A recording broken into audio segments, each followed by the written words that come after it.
It's an employer market right now, while before it was an employee market. Throughout my career, I have noticed that, if I want to describe what I do, generally, I like to describe it as I bring order to chaos and chaos to order where needed. From a hiring manager perspective first, like what has changed about today's job seekers in the past 2 years? So before the pandemic and after the pandemic. As a job seeker, have this in mind. Even if you're the best candidate for the job, first of all, your perception is reality and the hiring manager's perception is reality. And they're obviously not always the same. It is a flawed process, and there is always at least 30 to 40% chance that you hire the wrong person, regardless what you do. There, I needed to introduce a lot of chaos in order to induce some change. Obviously, it's not like, I'm not an anarchist where I just go in and start burning things down. So not only the demand that really creates a lot, that creates a lot of room for people to find jobs is not there. No, on top of that, they have let go a significant amount of people into the market again, who are also competing with the people who originally are in the market. The other thing I want to kind of really stress and clarify, because it can help job seekers now, relax a little bit, which is... I really appreciate you sharing some of those behind the scenes, like thoughts and decisions. I don't think most of the candidates out there are thinking this could be the reason why they couldn't get the job.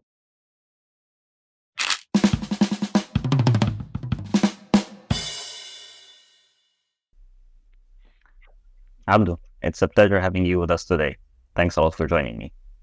I'm very happy to be on your podcast today. No, I'm always mine. And why don't we start, before we get into our meaty topic, today's changes in the job market? Why don't you start by telling the audience a little bit about your background and experience over probably like 17, 18 years now in tech? Yes, that is true. It's it's around 17, 18 years. I am a computer engineer by training, but I started in product management immediately out of university. Back then, it wasn't that known. It wasn't really that popular. And I entered almost by coincidence, but it happened to be the thing that I like doing the most. Throughout my career, I have noticed that, if I want to describe what I do, generally, I like to describe it as I bring order to chaos and chaos to order where needed. And I've been doing all of this chaos and order throughout the past 17-ish years, starting in the automotive and aerospace industry, where I worked on software for designing wiring harnesses, wiring systems for cars and airplanes. Then I moved to the oil and gas industry, where I worked on oil and gas chemical process simulation software and products built upon it. And I worked there also closer to sales and business development. Then I founded my own company. It was an Arabic audiobooks app. Founded it from an idea all the way to hundreds of thousands of active users and millions of monthly listen minutes. We exited the company later in the years. Then I moved to the telecom industry, where I worked with a company that works in the telecom value-added services space. Then I moved to Berlin and worked in the hotel tech space on a B2B SaaS product for a while. And then I moved to the retail tech space and worked there for a while. And here I am. I also have delivered over 1,300 hours of training and courses and workshops. And currently I'm focusing on doing presentation skills coaching, presentation and public speaking coaching. And I've done this for the past years, where I coached people on all levels, from juniors, entry level, people who just came out of university and do presentations with all of the baggage of academia, all the way up to CEOs who want to have all hands meetings or town hall meetings where they present their ideas, the company strategy, and so on in a way that just does not suck. Perfect. Thanks a lot for sharing all of this, and very interesting actually topic on the presentation side. I would love to dive deeper into this later in the episode for sure. Sure. Bringing order to chaos. This is probably like what we will be trying to do as well on today's topic on the job market. But before that, I'm interested to know, how did you manage to bring chaos to order before? Can you tell me more about Usually, I like to bring chaos to order in situations where there are some areas in a company where it's a bit rigid, or there are outdated structures, or there have been ways of doing things just because they've been doing it for a while, and this needs to change. And this usually needs some chaos introduced to it in order to, shake up the rigidity, or loosen all of those cemented ideas, and essentially try to question the constants and work with them. Yep. For instance, in one of the companies that I worked with, the company needed to shift strategically the product focus from a B2C focus to a B2B focus. And this was a situation where I had to bring chaos to the mindset of no B2C. We have to focus on our users, our B2C users, and they are in the center of everything. And there I needed to introduce a lot of chaos in order to induce some change. Obviously, it's not like, I'm not an anarchist where I just go in and start burning things down. But when you want to change something that has been a fixture for a while, chaos is inevitable. I decided a while ago that instead of trying to handle the chaos as if it was something bad, I just embrace it. Okay, I'm leaning into it. It will be chaotic. I am introducing chaos, and that's the whole point. I want the result that comes from the chaos, not necessarily chaos itself.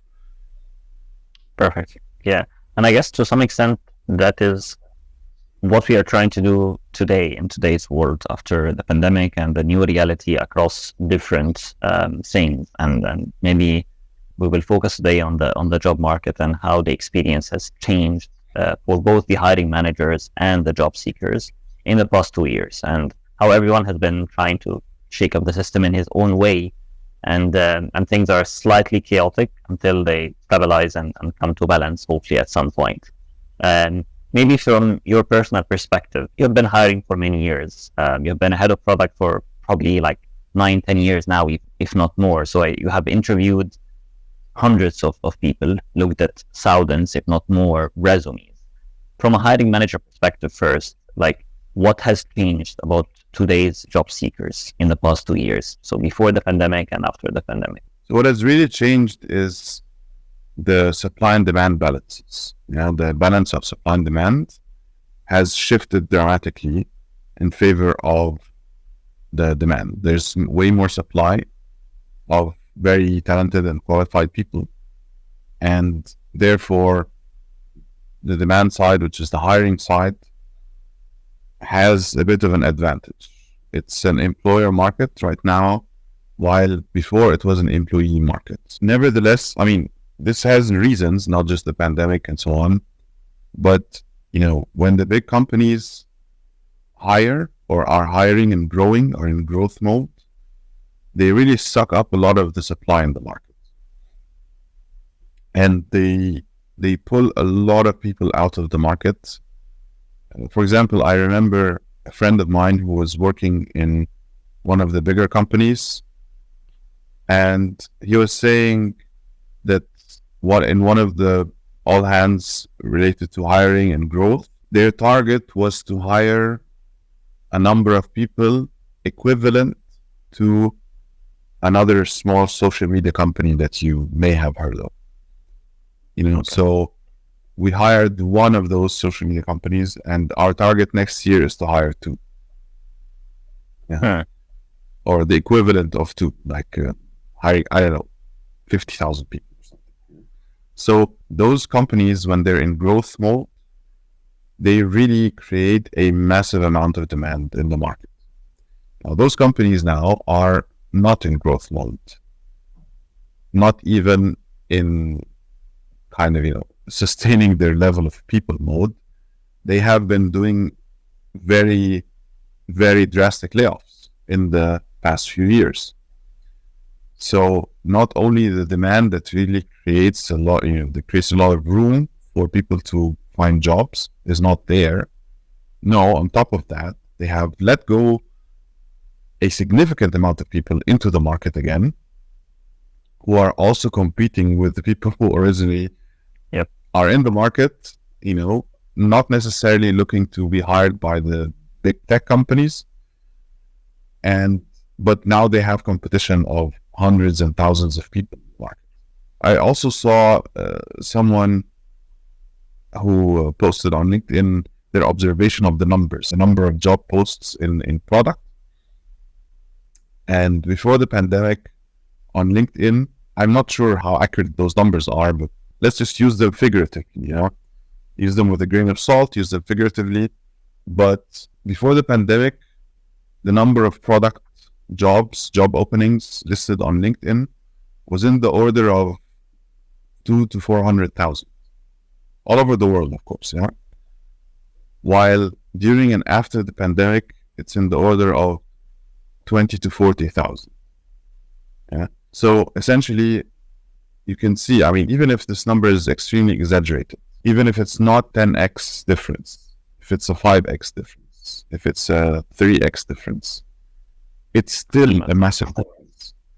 And add to this the availability of highly qualified people being let go by the big companies who have blue chip logos on their CVs. This makes the competition even harder for people who don't have this. So this is what I can tell you essentially. And I'm just trying to put myself in the hiring manager or the recruiter's shoes and understand how they deal with this change in reality. So obviously there is more supply than demand. Yes. There's a lot of qualified talents competing for the same slot, competing for every application. Have you seen that this has forced you as a hiring manager to change something about your hiring practice? Maybe you have taken more time to basically evaluate candidates. Maybe you have evaluated candidates from a different perspective. You have even higher the bar. What has changed based on these circumstances and as a recruiter or as hiring manager? What I've observed the hiring managers do, because I tend to do, I'm going to talk about what I do generally, but what I've observed hiring managers do is there's a lot of rejection happening, right? And on the one hand, they have to handle it with some degree of finesse. On the other hand, they have to also manage the scale of rejecting people. Yeah. So I have seen essentially a lot of hiring managers leaning on the talent team to manage this process, which is understandable. This is something I did as well, or I do as well, because otherwise you will not get through your day without just looking at CVs and deciding. If you look at it from the candidate side, from the applicant side, you will find it a bit frustrating, right? Because, you get an email saying, after careful consideration of your CV, we regret to inform you that blah, blah, blah. And regardless how nice and thoughtful the email was written, essentially it's a copy paste of someone else's rejection, right? Yeah. And so if you're a candidate applying and you get 10 rejections, there will be repetition somewhere. I have noticed very few people who actually invest time and effort to write this template in a way that's a bit considerate. But if I put myself in the candidate's shoes, how considerate can it come across, right? It's nice. I know the game. I know that you have to send this to 1,000 people. I know that this is a template. And I know that you most probably don't necessarily mean everything in the template. So, but is it, is it better than saying, hey, you rejected by? I guess it is. It's a bit annoying for everyone, to be honest. On the one hand, there's a filter before the hiring manager, which is the talent acquisition team. And most of the time, I love the talent team, the good talent teams that I work with. At the end of the day, they are not the hiring manager, and they don't necessarily understand the depth or in depth how to really screen a person who can be good, but on paper, they're not a one-to-one match to the job description. In other words, if you do a kind of a mindless check, like with the ATS systems, the applicant tracking systems, they will not pass your filter. And for the person working through those CVs and filtering and passing the good ones to the hiring manager, you cannot really expect them to have the same view of a hiring manager to be able to see through the text and figure out, oh, you are actually good for the job. Since there are a lot of people who actually fit the criteria one-to-one, the person doing the filtering, the talent acquisition team, they have already people who meet the criteria. So the contrast is even bigger. Okay. So this is the thing. It's now a numbers game for both, right? But on the employer side, the numbers are in their favor. If they post the job posting in the morning, you would have dozens of applicants by the afternoon, that of them, at least 8 dozen fitting completely. The applicant, when they look for a job, they would have to up their game. Like, expect that if in the past you have a hit rate of 20 to 30%, that's no longer the case. You expect it to be at 10 or 5%. But more numbers are applying, so potentially even from the company side, 10 to 15% is still way more than what they used to get with like the 20, 30 acceptance rate. And I like the point about like candidates upping the game. I think part of what we are seeing today in terms of candidates receiving blanket kind of like template feedback or no feedback at all, which is something I've been hearing a lot from candidates out there, is companies needing to up the game as well. Because the way I can see it as a talent manager now, I'm getting more qualified candidates. So I'm finding it hard to differentiate the good from the bad. So I end up potentially passing more qualified candidates, in my view, to the basically next line, which is probably the hiring manager or one of the recruiting committee. And then as a hiring manager, I'm faced with like 10 qualified candidates who are going through the same kind of like process, and I'm trying to filter through. I need to up my game in order to spot the right skills and be able to distinguish the good from the bad or the good from the best. And as quickly as I used to do before, when I had only 2 or 3 candidates, and probably it used to be like 1 is a stellar, 2nd is very good, 3rd is so I can easily basically take out even 1. And it seems, based on what you said earlier, that you are doing things differently, you as Abdo. So what have you been doing differently than the average process out there in the market? What I've been doing is I haven't tried to change the way I look at candidates just because I have more. There's this dynamic of, supply and demand, and sometimes it gets to people's heads. Like, I have 10 more, why should I consider you? Or whatever. Right. Yeah. At the end of the day, I try to avoid this. On the one hand, I try to kind of not be looking for this pink unicorn that fits the job, because it doesn't exist. It's a myth. And but this candidate's very good, but only if they had 7.75 years and not 6.28 years. What difference does it make really in real life?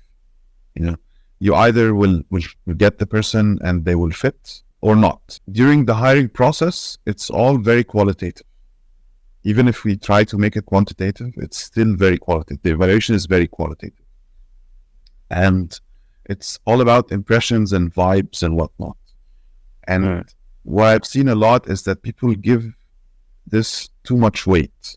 I'm not saying it's a wrong, to ignore this impression, the gut feeling, the human part in it, the human, reaction to it, but also not to really rely on it 100%, as has been advocated for, oh, gut feeling is so important. It is important, but it's not the thing to rely on. You have to really rely on rationale and logic, and not only how you feel about that person. Yeah. If you ask the person 2 questions and they give you 2 good answers, it could be that they're good in what they do. It could be that those are the 2 questions, the only 2 questions they know how to answer well. Yeah. So you have to really take this all into account, that the whole process is by design flawed to optimize for efficiency moving forward.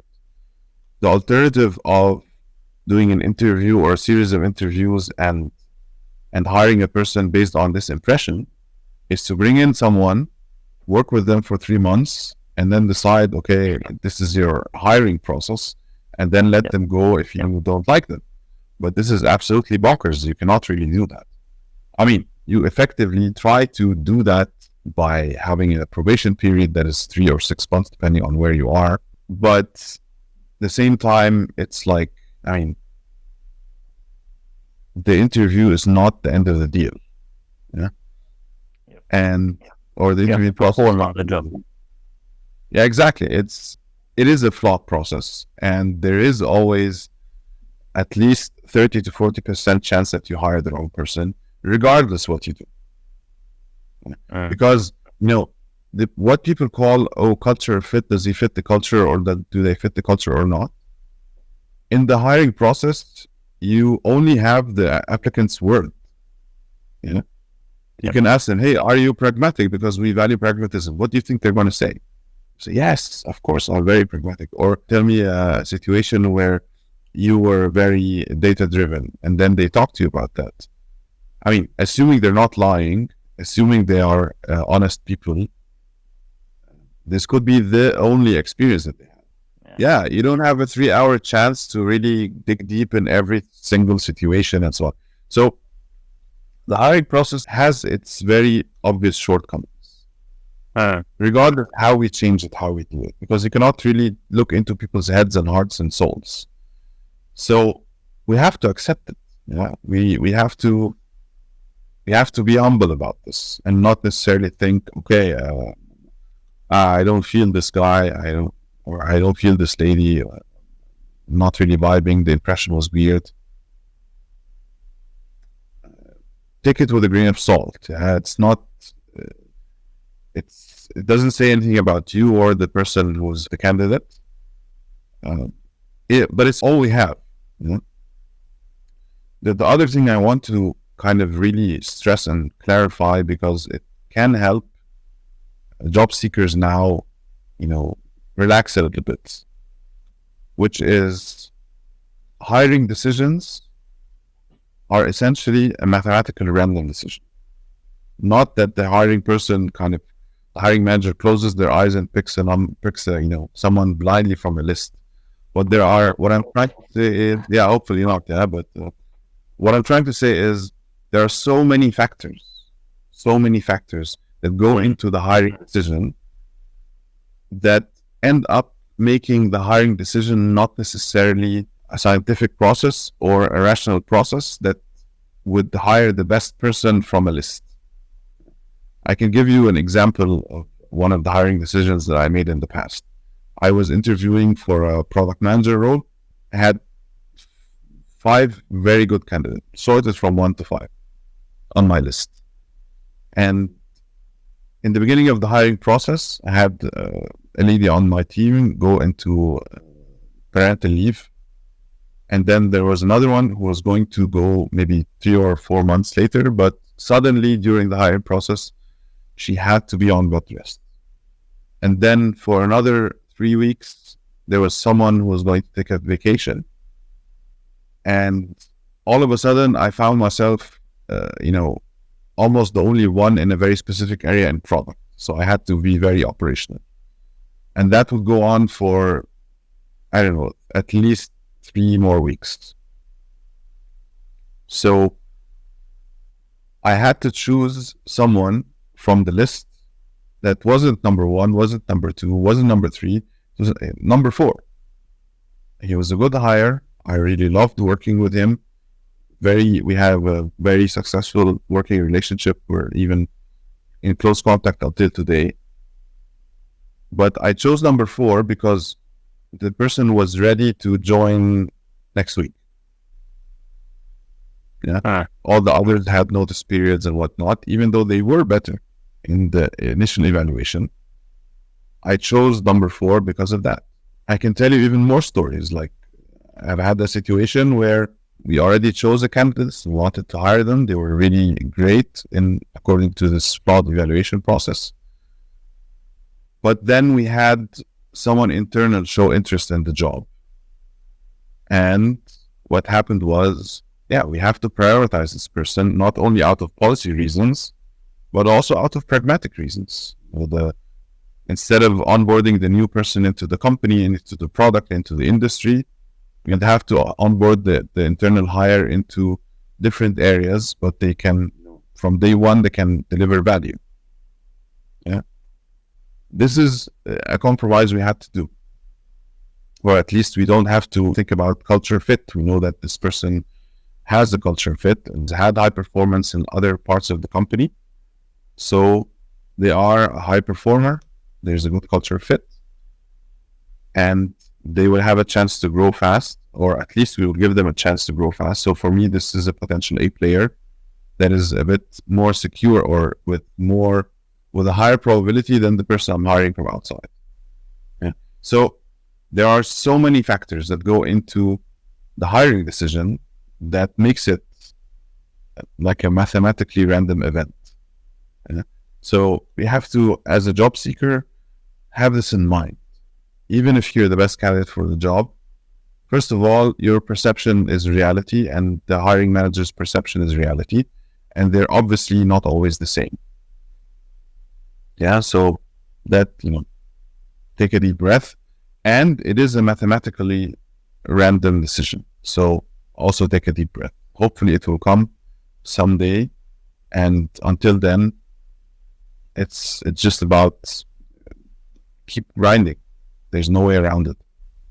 Yeah, no, but I really appreciate you sharing some of those behind the scenes, like, thoughts and decisions. I don't think most of the candidates out there are thinking this could be the reason why they couldn't get the job. Obviously, this is not an invitation for everyone to be lazy or think of the factors that they can change themselves. There's always something that you can do. You can try more, you can try harder, you can try to influence, impress, etc. There is hope. It's getting harder and harder with the competition, as you mentioned, and the supply and demand imbalance. But jobs will continue to be on the market, and people will continue to find jobs. It just maybe now, from both sides on the table, everyone would need to handle such situation with a different perspective and with a different even expectation. And this is also potentially an invitation for everyone to up the game. I think we are trying always here on the unpopular with what we are discussing about the job market to bring some perspective and the realities of what's happening today, so that everyone would see how much of a change this is compared to 2021 and before. So hopefully recruiters, hiring managers, talent managers can see there is a need for them to up the game, to change some of their policies, practices, how they pick candidates, how they communicate refusal, etc. And even from the job seeker perspective as well, to understand how much they need to do in order to land their next big gig. Abdo, I know we can talk about this topic for an hour, but I'm conscious of your time as well. Thanks a lot for sharing your honest views on this topic, and till we meet again, wish you all the best. Always happy to be on your podcast and do it again. Appreciate it. Thank you.